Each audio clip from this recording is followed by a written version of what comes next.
धनुर्धर तो बहुत हुए हैं। राम और कृष्ण भी धनुर्धर थे, लेकिन वे भगवान थे। भगवान तो कुछ भी कर सकते हैं, लेकिन एक ऐसा भी धनुर्धर था जिसकी विद्या से भगवान कृष्ण भी सतर्क हो गए थे। एक ऐसा भी धनुर्धर था जिसको लेकर द्रोणाचार्य चिंतित हो गए थे, और एक ऐसा भी धनुर्धर था जो अपने एक ही बाण से दुश्मन सेना के रथ को कई गज दूर फेंक देता था।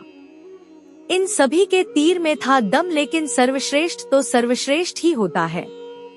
आप सोच रहे हैं कर्ण सर्वश्रेष्ठ है, तो जवाब है नहीं। लेकिन प्राचीन भारत में हुए हजारों धनुर्धरों में सर्वश्रेष्ठ कौन था? यहाँ प्रस्तुत है दुनिया के 5 सर्वश्रेष्ठ धनुर्धरों के बारे में संक्षिप्त जानकारी। 1. लक्ष्मण। राम के छोटे भाई लक्ष्मण को कौन नहीं जानता। लक्ष्मण ने अपने तीर से रेखा खींच दी थी। उस रेखा में ही इतनी ताकत थी कि कोई भी उसके उस पार नहीं जा सकता था। लक्ष्मण की धनुष विद्या के चर्चे दूर दूर तक थे। शास्त्रों अनुसार लक्ष्मण को श्रेष्ठ धनुर्धर माना गया है। लक्ष्मण ने राम-रावण युद्ध के दौरान मेघनाद को हराया था, जिसने युद्ध में इंद्र को परास्त कर दिया था, इसीलिए मेघनाद को इंद्रजीत भी कहा जाता है। 2. अर्जुन। 5 पांडवों में से एक अर्जुन की धनुष विद्या भी जग प्रसिद्ध थी। गुरु द्रोण के श्रेष्ठ शिष्यों में से एक थे अर्जुन। द्रोण ने अर्जुन को धनुष सिखाते वक्त वचन दिया था कि तुमसे श्रेष्ठ इस संसार में कोई धनुर्धर नहीं होगा। अर्जुन के धनुष की टंकार से पूरा युद्ध क्षेत्र गूंज उठता था। रथ पर सवार कृष्ण और अर्जुन को देखने के लिए देवता भी स्वर्ग से उतर गए थे। लेकिन अर्जुन से भी श्रेष्ठ कोई था जिसे दुनिया अर्जुन से श्रेष्ठ मानती है। 4. एकलव्य। गुरु द्रोण की मूर्ति बनाकर मूर्ति के समक्ष एकलव्य ने धनुष विद्या सीखी थी।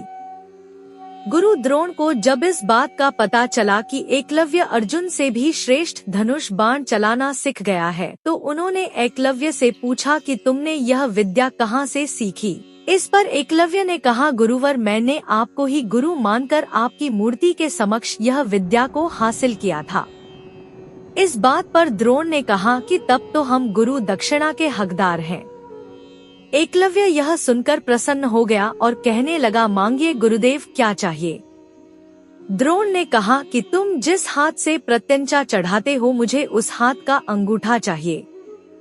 अर्जुन को दिए वचन की रक्षा के लिए ही उन्होंने एकलव्य से उसका अंगूठा मांग लिया था। 4. कर्ण। वैसे तो महाभारत काल में सैकड़ों योद्धा हुए हैं, लेकिन कहते हैं कि युद्ध में कर्ण जैसा कोई धनुर्धर नहीं था। कवच और कुंडल नहीं उतरवाते तो कर्ण को मारना असंभव था। कर्ण के अर्जुन और एकलव्य से श्रेष्ठ धनुर्धर होने का प्रमाण यह है कि कर्ण के तीर की इतनी ताकत थी कि जब वे तीर चलाते थे और उनका तीर अर्जुन के रथ पर लग जाता था तो रथ पीछे कुछ दूरी तक खिसक जाता था। कृष्ण अर्जुन से कहते थे कि जिस रथ पर मैं और हनुमान विराजमान है, उसके इस तरह पीछे धकेले जाने से पता चलता है कि कर्ण की धनुर्विद्या में बहुत बल है। लेकिन लक्ष्मण, अर्जुन, एकलव्य और कर्ण से भी कोई श्रेष्ठ धनुर्धर है। कहते हैं दुनिया में उसके जैसा धनुर्धर न हुआ और न कभी होगा।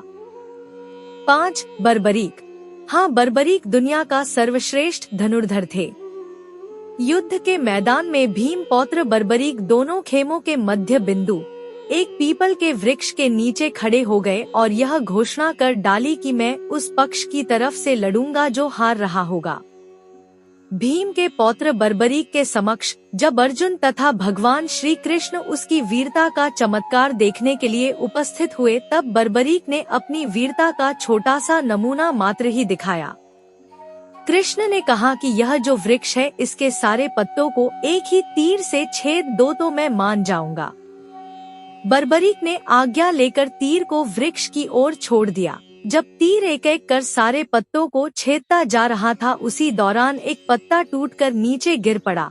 कृष्ण ने उस पत्ते पर यह सोचकर पैर रखकर उसे छुपा लिया कि यह छेद होने से बच जाएगा, लेकिन सभी पत्तों को छेदता हुआ वह तीर कृष्ण के पैरों के पास आकर रुक गया। तब बर्बरीक ने कहा, प्रभु आपके पैर के नीचे एक पत्ता दबा है, कृपया पैर हटा लीजिए, क्योंकि मैंने तीर को सिर्फ पत्तों को छेदने की आज्ञा दे रखी है, आपके पैर को छेदने की नहीं। उसके इस चमत्कार को देखकर कृष्ण चिंतित हो गए।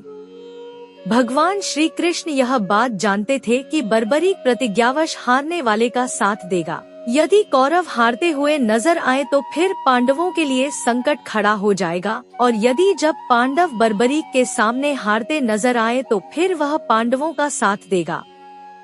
इस तरह वह दोनों ओर की सेना को एक ही तीर से खत्म कर देगा। भगवान श्री कृष्ण ब्राह्मण का भेष बनाकर सुबह बर्बरीक के शिविर के द्वार पर पहुंच गए और दान मांगने लगे। बर्बरीक ने कहा, मांगो ब्राह्मण, क्या चाहिए? ब्राह्मण रूपी कृष्ण ने कहा कि तुम दे न सकोगे। लेकिन बर्बरीक कृष्ण के जाल में फंस गए और कृष्ण ने उससे उसका शीश मांग लिया। बर्बरीक द्वारा अपने पितामह पांडवों की विजय हेतु स्वेच्छा के साथ शीशदान कर दिया। बर्बरीक के इस बलिदान को देखकर दान के पश्चात श्री कृष्ण ने बर्बरीक को कलयुग में स्वयं के नाम से पूजित होने का वर दिया। आज बर्बरीक को खाटू श्याम के नाम से पूजा जाता है। जहाँ कृष्ण ने उसका शीश रखा था उस स्थान का नाम खाटू है। इस तरह अब हमारे पास क्रमश 5 श्रेष्ठ धनुर्धर हैं: लक्ष्मण, बर्बरीक, कर्ण, अर्जुन और एकलव्य। हालांकि धनुर्धर तो और भी है, अश्वत्थामा, परशुराम, बलराम आदि। प्रत्येक धनुर्धर को अपनी एक अलग ही विद्या के कारण जाना जाता था, इस लिहाज से सभी अपने अपने फन में माहिर थे।